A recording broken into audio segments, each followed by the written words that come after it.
आपके साथ। सीजीआई ने धारावी रिडेवलपमेंट प्रोजेक्ट के खिलाफ ये कहा है कि उन्होंने अडानी के काम को रोका नहीं है बल्कि निगरानी बढ़ा दी है। आइए जानते हैं पूरी खबर। संयुक्त अरब अमीरात की कंपनी सेकलिंग टेक्नोलॉजिकल कॉरपोरेशन ने सुप्रीम कोर्ट की याचिका लगाई थी। इस याचिका में उन्होंने महाराष्ट्र सरकार के उस फैसले को चुनौती दी है जिसमें दिसंबर में धारावी रिडेवलपमेंट प्रोजेक्ट को अडानी प्रोजेक्ट प्राइवेट लिमिटेड को दिया गया है।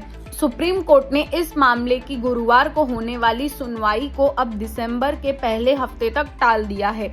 मुख्य न्यायाधीश सीजीआई आर गवाई, जस्टिस के विनोद चंद्रन और जस्टिस विपुल पंचौली के बेंच ने ये कहा कि सीजीआई गवाही 23 नवंबर को रिपोर्ट हो रही है, इसीलिए वह इस मामले की सुनवाई पूरी नहीं कर पा रहे हैं। सीजीआई गवाही 23 नवंबर को रिटायर हो रहे हैं, इसीलिए वह इस मामले की सुनवाई पूरी नहीं कर पाएंगे। सुनवाई अब रिटायरमेंट के बाद नई बैच करेगी।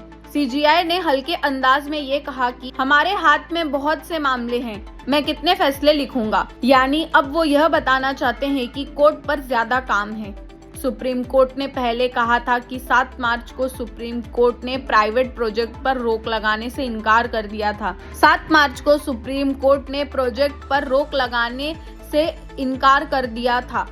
कोर्ट ने महाराष्ट्र सरकार और अडानी ग्रुप से हाई कोर्ट के फैसले पर जवाब मांगकर मामला आगे सुनाने का फैसला किया था। 20 दिसंबर 2024 के फैसले में बॉम्बे हाई कोर्ट ने धारावी पूर्ण विकास का रास्ता साफ किया था। अडानी ग्रुप को दी गई नई निविदा टेंडर को सही बताया था। कहा था कि सरकार के फैसले में कोई गड़बड़ी नहीं है, मानहानि या गलत तरीका नहीं था।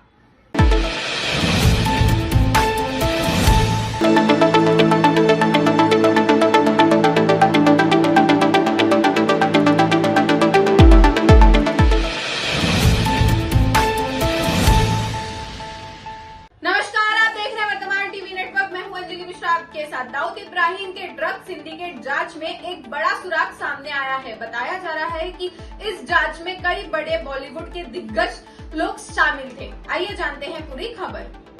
एंटी नारकोटिक्स सेल और मुंबई पुलिस ने अंडरवर्ल्ड सरगना दाऊद इब्राहिम से जुड़े एक बड़े ड्रग सिंडिकेट का पर्दाफाश किया है। जांच के दौरान अब कई बॉलीवुड हस्तियों का नाम सामने आ रहा है।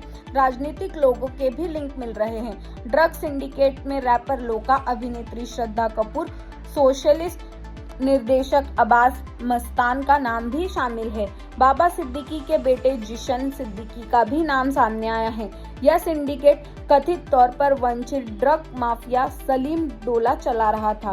दाऊद इब्राहिम का यह सहयोगी सलीम डोला दुबई के एक नेटवर्क का संचालन करता था। पुलिस के अनुसार वह कई भारतीय राज्य में मेफेड्रोन की आपूर्ति करता और यह तक कि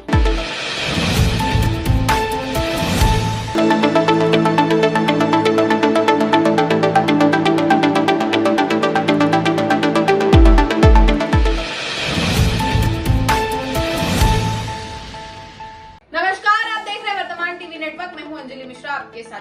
थाने से एक हैरान कर देने वाला मामला सामने आया है जिसमें पुलिस ने अपने प्रहार के साथ 2.24 करोड़ के मेफेड्रोन को बरामद किया है। आइए जानते हैं पूरी खबर।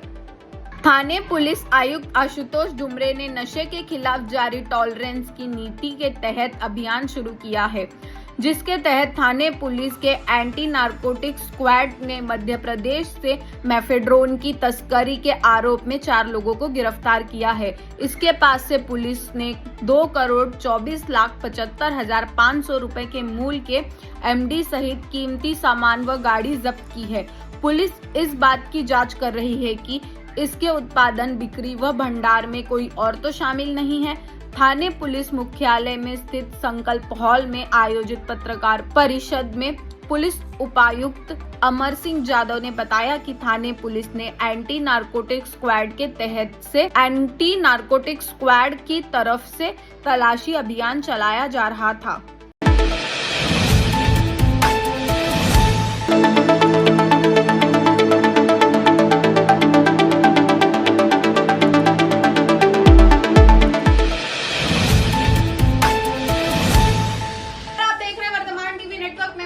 मिश्रा आपके साथ। महाराष्ट्र से एक सनसनी खबर सामने आई है जिसमें बताया जा रहा है कि एक बेटी अपने प्रेमी के साथ भाग गई, जिसके बाद उसकी मां ने फांसी लगाकर आत्महत्या कर ली। बताया जा रहा है कि वो बेटी विवाहित थी, लेकिन तो भी वो अपने प्रेमी के साथ भाग गई। आइए जानते हैं पूरी खबर। महाराष्ट्र के छत्रपति संभाजीनगर जिले के उस्मानपुरा पुलिस थाना की सीमा में सनसनीखेज घटना सामने आई है। 20 वर्षीय विवाहिता पूजा ने अपने प्रेमी के साथ घर से भाग जाने के बाद उसकी मां ने अपने घर में फांसी लगाकर आत्महत्या कर ली। जब पुलिस थाने में बेटी के लापता होने की शिकायत दर्ज कराई गई तो परिजनों का आरोप है कि समय रहते कोई कार्रवाई नहीं की गई और पैसे की मांग की गई। इस घटना से नाराज परिजन शव को सीधा उस्मानपुरा थाना ले आए। आखिरकार प्रेमी और उसके परिजनों के खिलाफ आत्महत्या के लिए उकसाने का मामला दर्ज कर शव को कब्जे में ले लिया है। फांसी लगाने वाली महिला का नाम रेखा राजू जादव था। उम्र 50, निवासी राम मंदिर उस्मानपुरा है। परिजनों की ओर से दी गई जानकारी के अनुसार उनकी बेटी की पहले शादी 3 साल पहले हुई थी। हालांकि कुछ पारिवारिक कारणों के चलते तलाक हो गया। उसके बाद परिवार ने पिछले साल ही बेटी की दूसरी शादी तय की थी। हालांकि शादी के बाद भी लड़की अपने प्रेमी के साथ संपर्क में थी। 8 दिन पहले ही लड़की अपने पति के घर से बिना बताए अपने प्रेमी के साथ भाग गई।